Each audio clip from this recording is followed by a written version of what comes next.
Harold learns about Holy Communion by Nick Bunn.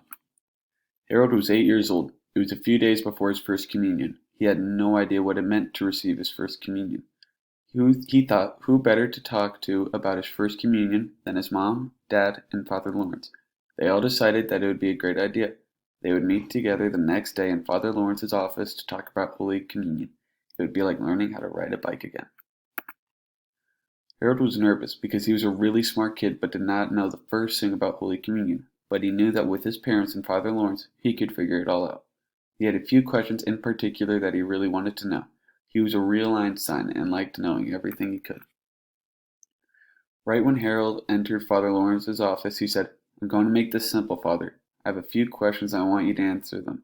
Mom and Dad, if you guys have anything to add on when he is done, you can." Father Lawrence replied, "I will do what I can. Ask away." Harold had written down all of his questions and was ready to ask his first question. He was like a teacher, and everyone else was a student. Harold sat down and asked, "Is there anything like this in the Old Testament? I've been reading the Bible a lot, and I can't find anything like Holy Communion in the Old Testament." Father Lawrence exclaimed, "Great question, Harold. There are 2 times that I can think of where we see Holy Communion in the Old Testament. First is a priest named Melchizedek. He was the first priest to offer up bread and wine, which is what the priest will offer up at your first communion." Father Lawrence continued by saying, "The second is when manna rains for the Israelites. The Israelites had just made it out of Egypt and were in the desert. They were complaining to God, saying that they were hungry and that they wished they were back in slavery. So God gave them food that was like bread, similar to how the priest will give you the body of Christ." Harold responded with another question. He asked, "When I receive the bread and wine, am I actually eating and drinking the body and blood of Christ? That's cannibalism, right? Is Jesus actually in there? Am I eating him? I don't know if I can do that." Everyone in the room was dying laughing. Harold looked so serious and scared when he asked these questions. He looked as though he had jumped out of his skin. Father Lawrence finished laughing and said, "Yes, you actually are eating the body and blood of Christ. There's a moment in the Mass called transubstantiation." Harold quickly replied with, "Wait, what?"